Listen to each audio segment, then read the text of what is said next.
Corona संक्रमण के चलते जैसे मामले पूरे प्रदेश के अंदर और भारत के अंदर मिल रहे हैं, क्या यूपी के अंदर उस चीज को लेके इलेक्शन करना सही था? देखिए, जब देश के हालात ऐसे हों और एक पहले से ही ये पता था सरकार को कि इसका दूसरा स्टेन आने वाला है, वो रुक नहीं सकता किसी भी सूरत में। इन्होंने टेस्ट भी किए, कुछ लोगों के बॉडी टेस्ट किए, पिन लगा लगा के देखा, तो उसमें ये पाया गया कि दूसरा स्टेन जरूर आएगा। और जब इन्हें जानकारी थी कि दूसरा स्टेन आना ही आना है और वो बड़ी तीव्र गति से आएगा, तो चुनाव इतना आवश्यक नहीं है जितना कि अपने देशवासियों की या अपने जनपद वासियों की जान बचाना आवश्यक है। जान कीमती है चुनाव की अपेक्षा। लेकिन इस सरकार का हमेशा ये रहा है कि ये सरकार हमेशा चुनाव को प्रेफरेंस दे रही है और लोगों की जान चली जाए इसकी सरकार को कोई परवाह नहीं है। मैं कहीं एक बात इस बारे में आपको बता देना चाहता हूँ। देखिए, मैंने पहले भी कहा था जब ये कोरोना की स्टार्टिंग थी, मेरा वीडियो भी आया उसमें आपने बना, कि सन 1915-16 में एक वायरस आया था। और जब लोगों को ये जानकारी थी, मेडिकल साइंस हमारी इतनी ऊंची नहीं थी, इतने ऊंचे स्तर की नहीं थी कि ये है क्या। लोग कोई महामारी कहता था, कोई कुछ बताता था, तो उसमें करोड़ों लोगों की जान गई। 1.25 करोड़ आदमी हिंदुस्तान का चला गया, 4-5 करोड़ आदमी पूरे वर्ल्ड से चला गया। लेकिन उस टाइम जो देश तो आजाद नहीं था, लेकिन जो पार्टी लीड कर रही थी देश को, जो आजादी की लड़ाई लड़ रही थी,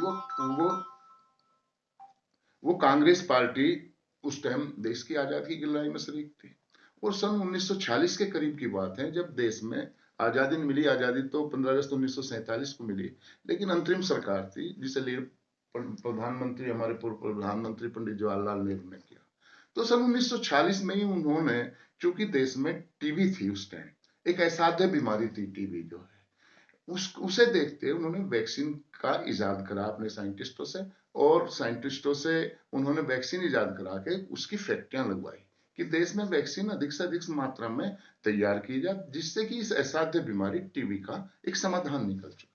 और उसका ये परिणाम आया कि टीबी जड़ मूल से खत्म हो गई देश। उसके बाद में भी और बीमारी आती रही, उनके लिए वैक्सीन तैयार की। उसके बाद में जब आदरणीय श्रीमती इंदिरा गांधी जी देश की प्रधानमंत्री बनी, उन्होंने फिर इस वैक्सीन को आगे बढ़ाया ताकि लोग चुस्त दुरुस्त रहें देश के, और इस तरह की वायरस जैसी बीमारियां देश में पनप ना पाए। और हालात ये है कि वैक्सीन देश में इतनी पैदा की, पूर्व की सरकारों ने इतनी वैक्सीन देश में पैदा की कि वैक्सीन हम दूसरे देशों को भी निर्यात करने लगे। मेरा इस बात को बताने का मतलब ये था, ऐसे ही ऑक्सीजन का था, जो हमारी सरकारें रही, पूर्व प्रधानमंत्री हमारे पंडित जवाहरलाल नेहरू रहे थे, आदरणीय इंदिरा गांधी जी रहे थे, लाल बहादुर शास्त्री थे, आदरणीय राजीव गांधी जी रहे, ऑक्सीजन का बहुत मात्रा में निर्यात करा। चूंकि एक बहुत जनसंख्या का देश था और वायरस और बीमारियां यहाँ आती रहती थी, दूसरे उद्योग चलाने के लिए भी हमें ऑक्सीजन की आवश्यकता थी।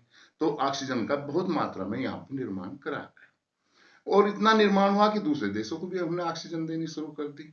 हालात अब ये हुए कि जब ये वायरस आया, कोरोना वायरस जो है, और इसका एक पहला फेज खत्म हुआ, तो इन लोगों ने ये मान बैठे कि अब ये खत्म होगा। जब 15-16 हजार पर डे पे पेशेंट आने शुरू हुए देश में, इस सरकार ने माना कि अब ये खत्म हो गया।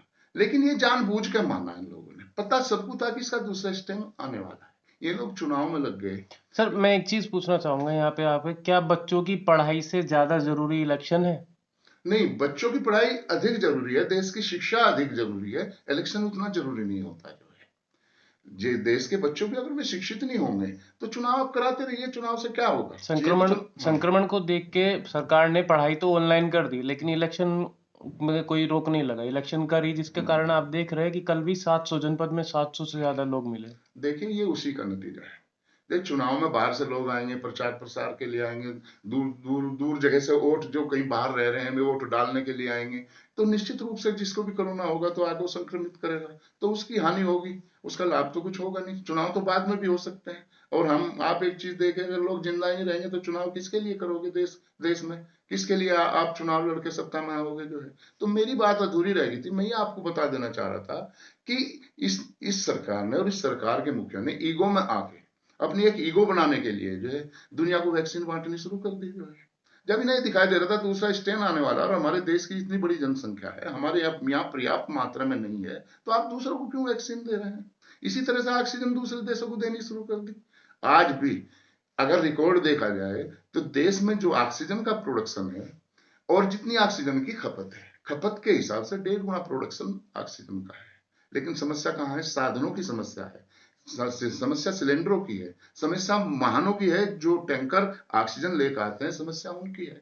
दूसरे देशों ने इस तरफ ध्यान दिया, लेकिन हमारी सरकार ने, चाहे प्रदेश की हो चाहे प्रदेश की, उसने इस तरफ ध्यान नहीं दिया। इन्हें साधन बढ़ाने चाहिए थे, सिलेंडर बढ़ाने चाहिए थे, नहीं कि दूसरे देशों को ये ऑक्सीजन बांट रहे, वैक्सीन बांट रहे, उस तरफ तो ध्यान नहीं दिया। ये सब लोग, पूरी की पूरी सरकार वहां बंगाल में लग गई चुनाव में। देश का छोटे से लगा के बड़ा तक मंत्री, देश के जितने भी इनके मुख्यमंत्री हैं, प्रधानमंत्री, होम मिनिस्टर, सारे के सारे बंगाल में पड़े। इस तरफ कोई ध्यान नहीं दे रहा कि ये कोरोना का दूसरा स्ट्रेन शुरू हो गया है, इसमें देश के हालात क्या होंगे। इन्हें, इनके लिए महत्वपूर्ण चुनाव था, न कि देश की जनता इनके लिए महत्वपूर्ण थी।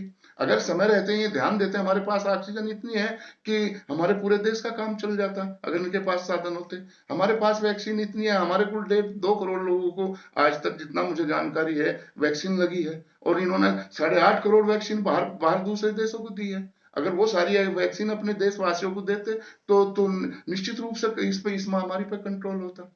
अभी अभी की ताजा खबर है, जो रॉ मटेरियल वैक्सीन के लिए बाहर से आता है, अमेरिका वगैरह से आता है, अमेरिका ने बिल्कुल मना कर दिया रॉ मटेरियल हमें देने के लिए। हम तो पहले अपने देश के लिए वैक्सीन पैदा करेंगे, अपने देश के लोगों को देंगे, उसके बाद में देखेंगे। ये लोग दूसरों को वैक्सीन भी बांट रहे हैं और ऑक्सीजन भी बांट रहे हैं। ऐसे ही रेमिडीज जो इंजेक्शन है वो पर्याप्त मात्रा में नहीं रहते इसमें जो है।